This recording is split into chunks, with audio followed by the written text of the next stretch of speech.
Hello students, आज की class में हम बात कर रहे हैं stages of combustion involve in CI engine. Okay, in CI engines.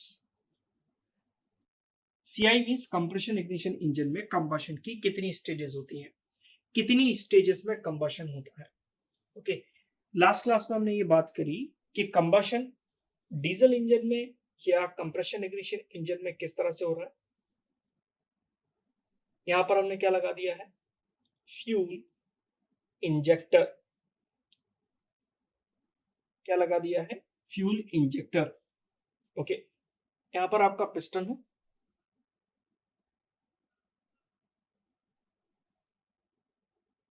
Connecting rod, crank, inlet और outlet valve. Okay, inlet valve और आउटलेट वाल्व।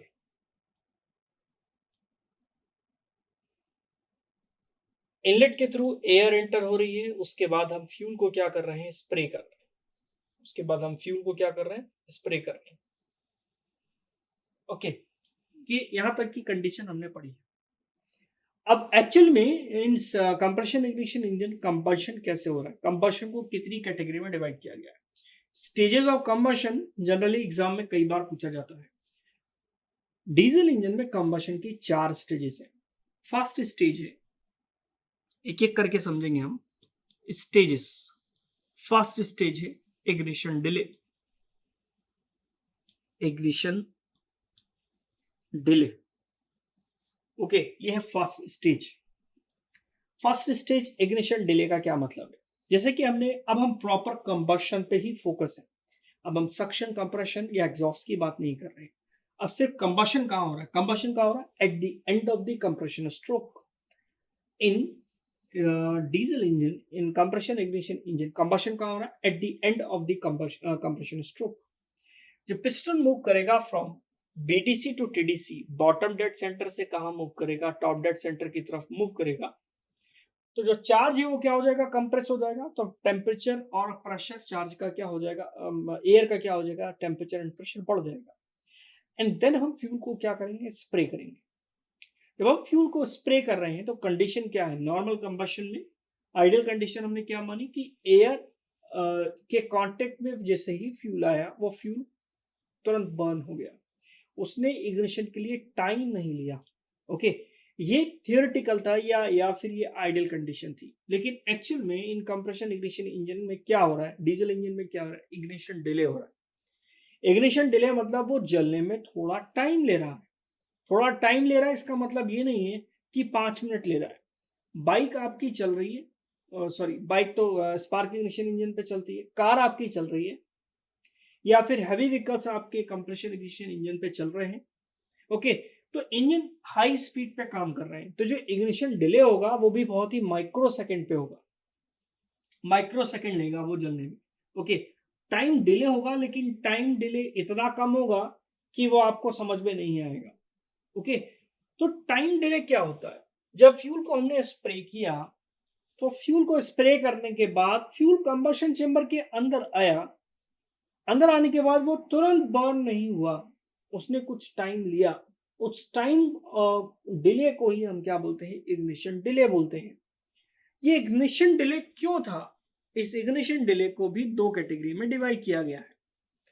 पहला है फिजिकल डिले, फिजिकल डिले, और दूसरा है chemical delay, physical delay and chemical delay. Ignition delay को 2 category में divide किया गया है, physical delay and chemical delay. Okay, अब आप समझिएगा ध्यान से बात।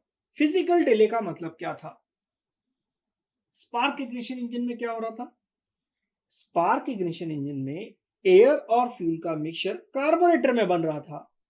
स्पार्क इग्निशन इंजन में कार्बोरेटर आपको प्रोवाइड किया जाता है। कार्बोरेटर क्या करता है, एयर और फ्यूल का मिक्सचर कार्बोरेटर के अंदर बनाता है। मिक्सचर बनाता है इसका मतलब क्या है, आप पेट्रोल टैंक में पेट्रोल को स्टोर करके रखते हैं। पेट्रोल कैसा होता है, लिक्विड फॉर्म में होता है, लेकिन जब वो कंबशन चेंबर के अंदर आता है तो लगभग वो गैसियस फॉर्म में आ जाता है। कैसे, क्योंकि कार्बोरेटर में वो क्या करता है, एयर के साथ मिक्स हो जाता है। कार्बोरेटर क्या करता है, कार्बोरेटर फ्यूल को वेपोराइज करके एयर के साथ मिक्स कर देता है। ये काम स्पार्क इग्निशन इंजन में कार्बोरेटर के अंदर हो रहा है, लेकिन डीजल इंजन में कार्बोरेटर नहीं है, डीजल इंजन में कोई स्पार्क प्लग नहीं है। डीजल इंजन में फ्यूल को डायरेक्ट कंबशन चेंबर के अंदर भेजा जा रहा है, और डायरेक्ट कंबशन चेंबर के अंदर भेजा जा रहा है मतलब फ्यूल लिक्विड फॉर्म में है। फ्यूल लिक्विड फॉर्म में है, लिक्विड डीजल को आप क्या कर रहे हैं, कंबशन चेंबर के अंदर भेज रहे हैं। जो काम कार्बोरेटर में हो रहा था, अब वो काम कंबशन चेंबर के अंदर होगा। क्या हो रहा होगा, फ्यूल जैसे ही कंबशन चेंबर के अंदर आएगा, उसको टेम्परेचर ज्यादा मिलेगा, प्रेशर ज्यादा मिलेगा, तो वो क्या करेगा, वो वेपोराइज होगा, एटमाइज होगा और एयर के साथ मिक्स होगा। तो हमने क्या बोला कि वेपोराइज होगा, ओके, वेपोराइज, एटमाइज होगा, ओके, वेपोराइज होगा, एटमाइज होगा। इसका मतलब क्या है, एटमाइज का मतलब क्या है, जो फ्यूल आप स्प्रे कर रहे हैं वो फ्यूल स्मॉल पार्टिकल्स में टूट जाएगा, स्मॉल छोटे छोटे पार्टिकल्स में टूट जाएगा।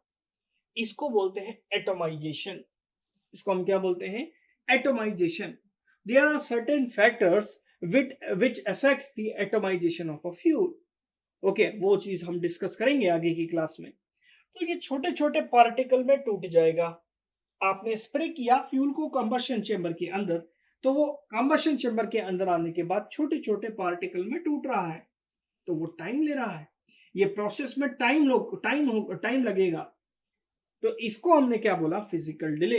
इस प्रोसेस में जो टाइम लग रहा है वो भी डिले की वजह है, क्योंकि वो आते साथ ही बर्न नहीं हुआ, वो अंदर आया, छोटे छोटे पार्टिकल में टूटा, तो इसमें टाइम जा रहा है। ओके, कंबशन नहीं हुआ है अभी तक, तो एटोमाइजेशन होगा, वेपोराइज होगा। अब जो लिक्विड फ्यूल है वो एयर की हीट को लेके क्या करेगा, वेपोराइज होगा और एयर के साथ मिक्स होगा, गैसियस फॉर्म में आ जाएगा। तो वेपोराइजेशन एंड एटोमाइजेशन में टाइम लग रहा है। इस टाइम को हमने क्या बोला कि ये फिजिकल डिले है। क्या है, physical delay. The time involve in vaporisation and atomisation is called physical delay. उसको हम क्या बोलेंगे, फिजिकल डिले बोलेंगे। Next, chemical delay. क्या अभी तक कंबशन नहीं हुआ है, अब फ्यूल को हमने स्प्रे कर दिया, वो अंदर आ गया, छोटे छोटे पार्टिकल में टूट गया, वेपोराइज हो गया, एयर के साथ मिक्स हुआ, अभी कंबशन नहीं हुआ। ओके, अभी कंबशन स्टार्ट नहीं हुआ, और जबकि होना ये चाहिए कि फ्यूल अंदर आए और तुरंत ही क्या हो जाए, कंबशन स्टार्ट हो जाए। ये आइडियल कंबशन है, लेकिन एक्चुअल में ऐसा नहीं होता। एक्चुअल में ये प्रोसेस है ना, chemical delay. Okay, ignition delay में नेक्स्ट पॉइंट है, क्या है, केमिकल डिले। केमिकल डिले का मतलब है अब फ्यूल गैसियस स्टेट में आ गया, गैसेस स्टेट में आने के बाद अब केमिकल रिएक्शन होंगी। क्या होगी, केमिकल रिएक्शन। केमिकल रिएक्शन का मतलब क्या है, केमिकल रिएक्शन का मतलब ये है कि फ्यूल हाइड्रोकार्बन से मिलकर बना है, कार्बन कार्बन बॉन्डिंग है, कार्बन हाइड्रोजन की बॉन्डिंग है, ये बॉन्डिंग टूटेंगी, हीट जनरेट होगी, हीट लिबरेट होगी। इसका मतलब ये है कि फ्यूल एटमाइजेशन टेम्परेचर तक पहुंचेगा। जो फ्यूल एटमाइज होके वेपोराइज होके एयर के साथ मिक्स हो गया, अब वो अपना टेम्परेचर धीरे धीरे रेस करेगा। रेस करने के बाद वो ऑटो इग्निशन टेम्परेचर तक पहुंचेगा। ऑटो इग्निशन टेम्परेचर वो टेम्परेचर होता है जिसमें उस फ्यूल का क्या हो सकता है, इग्निशन हो सकता है। तो केमिकल डिले में फ्यूल क्या होता है, ऑटो इग्निशन टेम्परेचर तक पहुंचता है, ऑटो इग्निशन टेम्परेचर तक पहुंचता है। ऑटो इग्निशन टेम्परेचर तक पहुंचने के बाद बर्निंग स्टार्ट होती है, लेकिन ऑटो इग्निशन टेम्परेचर तक पहुंचने में भी टाइम लगेगा आफ्टर एटमाइजेशन एंड वेपोराइजेशन। तो केमिकल प्रोसेस भी टाइम टेकिंग प्रोसेस है। तो इसलिए दो तरह के डिले होते हैं, physical delay and chemical delay. तो स्टेजेस ऑफ कंबशन में फर्स्ट स्टेज क्या है, फ्यूल एंटर हुआ तो वो आते साथ ही बर्न नहीं होगा, उसमें इग्निशन डिले होगा। तो फर्स्ट स्टेज क्या है, इग्निशन डिले। ओके, हमें बात समझ में आ गई कि फ्यूल एंटर हुआ तो फर्स्ट स्टेज रहेगी इग्निशन डिले की। ओके, सेकंड स्टेज है uncontrolled combustion. Uncontrolled combustion, uncontrolled combustion, ये second stage. What is uncontrolled combustion, हम इग्निशन डिले में बाद में नेक्स्ट क्लास में हम इग्निशन डिले के बारे में डिटेल में बात करेंगे कि कौन कौन से फैक्टर्स हैं जिन फैक्टर्स पे physical delay and chemical delay effect करता है। ओके, क्या कोई ऐसा तरीका है जिससे कि फिजिकल डिले और केमिकल डिले को कम किया जा सके? अगर ऐसा होगा तो वो नॉर्मल कंबशन की कैटेगरी में आ जाएगा। तो हम ये देखेंगे कि कौन कौन से फैक्टर हैं जो कि इग्निशन डिले को इफेक्ट करते हैं। अनकंट्रोल्ड कंबशन की बात करते हैं। अब ये सेकेंड स्टेज है। ओके, फर्स्ट स्टेज कंप्लीट हो गई, इग्निशन डिले हो चुका है। नाउ सेकेंड स्टेज है अनकंट्रोल्ड कंबशन। अनकंट्रोल्ड कंबशन का मतलब क्या है कि कंबशन तो हो रहा है लेकिन वो आपके कंट्रोल में नहीं है, तो उसको हमने क्या बोला, अनकंट्रोल्ड कंबशन। ऐसा क्यों कि जब फ्यूल बर्न होना स्टार्ट हुआ तो वो आपके कंट्रोल में नहीं है, आप उस कंबशन को कंट्रोल नहीं कर सकते। ऐसा क्यों हुआ? बहुत सिंपल सा लॉजिक है, आप समझिएगा ध्यान से। हमने फ्यूल को स्प्रे किया, ये आपका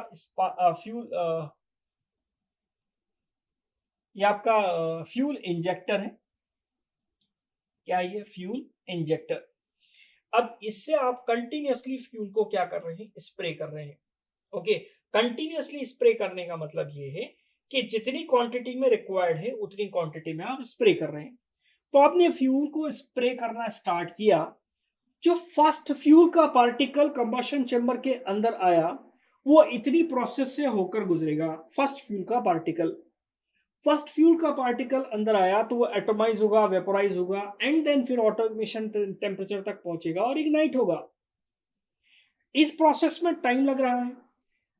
जो फर्स्ट फ्यूल का पार्टिकल कंबशन चैम्बर के अंदर आएगा और वो ये इस प्रोसेस में टाइम लेगा। इस पर्टिकुलर टाइम पीरियड में जब वो टाइम ले रहा है जलने में, उस टाइम पीरियड में और फ्यूल का पार्टिकल कंबशन चैम्बर के अंदर आ जाएगा। होना ये चाहिए था कि क्यू वाइज पहला फ्यूल का पार्टिकल गया, बर्न हो गया, उसके पीछे फ्यूल का पार्टिकल आया, वो बर्न हो गया, उसके पीछे तीसरा फ्यूल का पार्टिकल आया, वो बर्न हो गया। ये आइडियल कंबशन है। लेकिन एक्चुअल कंबशन में ये हो रहा है कि पहला फ्यूल का पार्टिकल अंदर आया, वो इस प्रोसेस से होकर गुजरेगा और बर्न नहीं होगा, टाइम लेगा। उस टाइम पीरियड में और फ्यूल अंदर आ जाएगा और वो कंबशन चेंबर के अंदर एक्युमुलेट हो जाएगा, इकट्ठा हो जाएगा।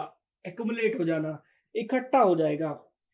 जब और फ्यूल का पार्टिकल कंबशन चेंबर के अंदर आएगा और एक्युमुलेट हो जाएगा, और जब ये पूरी प्रोसेस होगी तो सारा फ्यूल पार्टिकल एक साथ बर्न हो जाएगा। जब वो एक साथ बर्न होगा तो वो कंबशन आपके कंट्रोल में नहीं होगा, उसको आप क्या बोलेंगे, अनकंट्रोल्ड कंबशन बोलेंगे। इसमें हम पी थीटा डायग्राम पढ़ते हैं। ओके, स्क्रीन पे आपको पी थीटा डायग्राम शो हो रहा होगा। पी थीटा डायग्राम में आप ये देखिए कि 20 डिग्री क्रैंक एंगल पे आप देखिए कंबशन स्टार्ट हो रहा है। उसके बाद स्टेज 1 जो है आपको टॉप पे 1 2 3 4 ये 4 स्टेजेस दिख रही होंगी। जो फर्स्ट स्टेज है वो इग्निशन डिले है। फर्स्ट स्टेज के बाद जो सेकंड स्टेज है वो अनकंट्रोल्ड कंबशन है। जो आपको ये ग्राफ दिख रहा है, ये ग्राफ आया कहां से भाई? बेसिकली ये ग्राफ बना कैसे? आपको कंबशन की एक किट मिलती है, बेसिकली आपको टेस्टिंग किट मिलती है। उस टेस्टिंग किट से आपको ये ग्राफ्स आपको कंप्यूटर में ऑटोमेटिक जनरेट होकर मिल जाते हैं। ये पी थीटा डायग्राम है। पी थीटा का मतलब pressure versus crank angle diagram. 20 degree crank angle पे आपने इंजेक्शन स्टार्ट किया। ओके, स्टार्ट ऑफ इंजेक्शन है। स्टार्ट ऑफ इंजेक्शन के बाद सेकेंड स्टेज में आप देखिए, सेकेंड स्टेज में अनकंट्रोल्ड कंबशन है। आप फिगर को देखिए, अनकंट्रोल्ड कंबशन में जो ग्राफ है वो स्टीप ग्राफ है। स्टीप ग्राफ का मतलब क्या है? जो उसकी ढलान है वो बहुत ही ज्यादा स्टीप है, वो तेजी से ऊपर की तरफ गया। इसका मतलब ये है कि अनकंट्रोल्ड कंबशन हुआ है वहां पर। अनकंट्रोल्ड कंबशन क्यों हुआ? जब बहुत सारा फ्यूल का पार्टिकल एक साथ बर्न होगा तो बहुत ज्यादा प्रेशर जनरेट होगा। बहुत ज्यादा प्रेशर जनरेट होगा तो तेजी से प्रेशर क्या होगा, राइज होगा। तो जो कर्व मिलेगा वो स्टीप कर्व होगा। तो जो सेकेंड स्टेज है वो आप फिगर में देखकर समझ सकते हैं कि वो क्या है, अनकंट्रोल्ड कंबशन है। अनकंट्रोल्ड कंबशन का रीजन क्या था? अनकंट्रोल्ड कंबशन हुआ क्यों? Because of ignition delay. Okay, we can avoid the uncontrolled combustion to reduce the ignition delay. जो जो फैक्टर इग्निशन डिले को प्रभावित करेंगे, जो जो फैक्टर इग्निशन डिले को इफेक्ट करेंगे, वो अनकंट्रोल्ड कंबशन को भी इफेक्ट करेंगे। कोई ऐसा तरीका हो जिससे कि इग्निशन डिले को कम किया जा सके, तो डेफिनेटली अनकंट्रोल्ड कंबशन को भी हम क्या कर सकते हैं, कम कर सकते हैं। बहुत सिंपल सा लॉजिक है।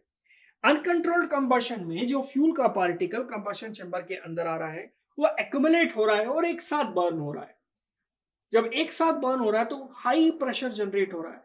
हाई प्रेशर जनरेट हो रहा है, जो प्रेशर वेव्स जनरेट हो रही है, ये प्रेशर वेव्स कंबशन की वॉल को हिट करेंगी, जो आपके फ्यूल इंजेक्टर को हिट करेंगी, इनलेट आउटलेट वाल्व को हिट करेंगी। जब अनकंट्रोल्ड कंबशन होगा तो आप ये समझिए कि आपने आग जलाई है और वो आग बहुत तेजी से फैल रही है, तो ये अनकंट्रोल्ड कंबशन है। जो कंबशन आपके कंट्रोल में नहीं होगा, वो कंबशन चैम्बर को नुकसान पहुंचाएगा। वो कंबशन की वॉल पे हाई प्रेशर वेव हिट करेंगी, कंबशन की वॉल को जो जो थिन फिल्म बन गई है उसको वो तोड़ देंगी, फ्यूल इंजेक्टर को नुकसान पहुंचाएंगी, इनलेट और आउटलेट वाल्व को क्या करेंगे, नुकसान पहुंचाएंगे। तो अनकंट्रोल कंबशन के कई डिसएडवांटेजेस हैं, वो हम देखेंगे। तो फिगर में आप ये देख रहे हैं कि जो स्टीप कर्व है वो क्या है, अनकंट्रोल्ड कंबशन आपको शो कर रहा है। ओके, 20 डिग्री से टीडीसी तक। ओके, मतलब लगभग आप टॉप डेड सेंटर से थोड़े से पहले तक आप देख रहे हैं, जो डॉटेड लाइन ऊपर की तरफ जा रही है, वो सेकेंड स्टेज आपका अनकंट्रोल्ड कंबशन होगा। Now stage number third stage जो है वो क्या है, कंट्रोल्ड कंबशन। Controlled combustion.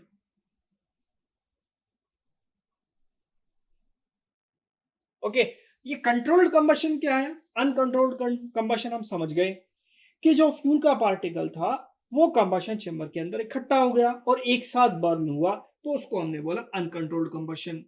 ऐसा क्यों हुआ? क्योंकि इग्निशन डिले था। अब कंट्रोल्ड कंबशन क्या है? एक बार इग्निशन स्टार्ट हो गया, एक बार अगर इग्निशन शुरू हो गया, जो प्रोसेस फर्स्ट फेज में थी वो कंप्लीट हो गई, और उसके बाद जो फर्स्ट फ्यूल का पार्टिकल आया था, ओके, वो इन फेजेस से गुजरकर उसका इग्निशन हो गया। इग्निशन हो गया मतलब इग्निशन स्टार्ट हो गया, कंबशन चेंबर के अंदर इग्निशन स्टार्ट हो चुका है। अब अगर कोई फ्यूल का पार्टिकल एंटर होगा, अब अगर कोई फ्यूल का पार्टिकल कंबशन चेंबर के अंदर आएगा, तो वो आते साथ ही क्या हो जाएगा, बर्न हो जाएगा। ओके, तो इसको हम बोलेंगे कंट्रोल्ड कंबशन, क्योंकि यहां पर फ्यूल जो है, उस फ्यूल के पार्टिकल को इन फेजेस से होकर गुजरना नहीं पड़ रहा। First point. सेकेंड पॉइंट, वो कंट्रोल्ड मैनर में क्यों है? क्योंकि आप जितना फ्यूल सप्लाई करेंगे कंबशन उस तरह से होगा।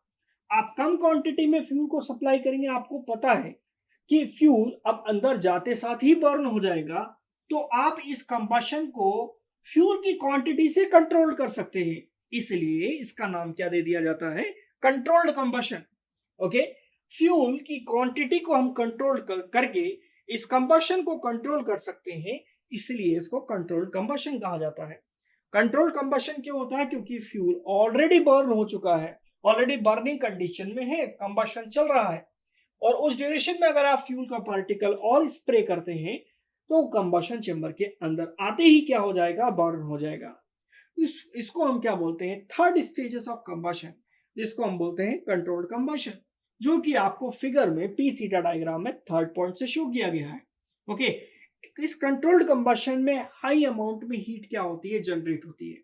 ओके, सबसे हाईएस्ट अमाउंट में हीट जो जनरेट होती है वो किस फेज में होती है, कंट्रोल्ड कंबशन फेज में होती है।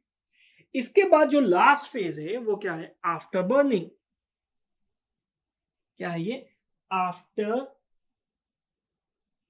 बर्निंग। ओके, आफ्टर बर्निंग हमने इग्निशन डिले देख लिया कि इग्निशन डिले में फिजिकल डिले, केमिकल डिले है। अनकंट्रोल्ड कंबशन हमने देख लिया, कंट्रोल्ड कंबशन हमने देख लिया। अब जो लास्ट स्टेज है कंबशन की, वो क्या है, आफ्टर बर्निंग। आफ्टर बर्निंग में क्या है, आफ्टर बर्निंग में कुछ फ्यूल का पार्टिकल अभी भी अनबर्न्ड स्टेजेस में होता है। वो कब जलता है, जब एक्सपांशन हो रहा होता है, या फिर बर्निंग स्टेजेस कंप्लीट हो चुकी होती है, फ्यूल कट ऑफ हो चुका है, फ्यूल सप्लाई रुक चुकी है, और पिस्टन मूव कर रहा है from TDC to BDC, top dead centre से बॉटम डेड सेंटर की तरफ मूव कर रहा है, और उस ड्यूरेशन में बर्निंग हो रही है फ्यूल, उस ड्यूरेशन में क्या हो रहा है, बर्न हो रहा है। कुछ फ्यूल के रिमेनिंग पार्टिकल रह जाते हैं जो बर्न नहीं हो पाते, वो इस फेज में क्या होते हैं, बर्न होते हैं। तो उस स्टेज को हम क्या बोलते हैं, आफ्टर बर्निंग। तो आपने ये देखा कि कंबशन में जो आपका डीजल इंजन है, जो आपका कंप्रेशन इग्निशन इंजन है, उसमें जो कंबशन की जो पूरा प्रोसेस है वो सिंपल नहीं है। ओके, बहुत ही कॉम्प्लेक्स कंबशन प्रोसेस है। इन 4 स्टेजेस से होकर कंबशन गुजर रहा है। पहला ignition delay, uncontrolled and controlled combustion, and then after burning. बहुत सारे फैक्टर्स हैं जिनको कंट्रोल करके इसको हम, इस कंबशन को हम क्या कर सकते हैं, कंट्रोल कर सकते हैं। ओके, तो ये हमने देखा आज की क्लास में कंप्रेशन इग्निशन इंजन में कंबशन की क्या क्या स्टेजेस होती हैं। अब हम एक एक करके बात करेंगे कि कौन कौन से फैक्टर्स हैं जो कि इग्निशन डिले को अफेक्ट करेंगे, कौन कौन से फैक्टर हैं जो कि अनकंट्रोल्ड को इफेक्ट करेंगे, कौन कौन से फैक्टर्स हैं जो कि कंट्रोल्ड कंबशन को क्या करेंगे, इफेक्ट करेंगे। ये सारी बातें हम नेक्स्ट क्लास में देखेंगे। ओके, तो आज की क्लास के लिए इतना ही, मिलते हैं नेक्स्ट क्लास में। Thank you.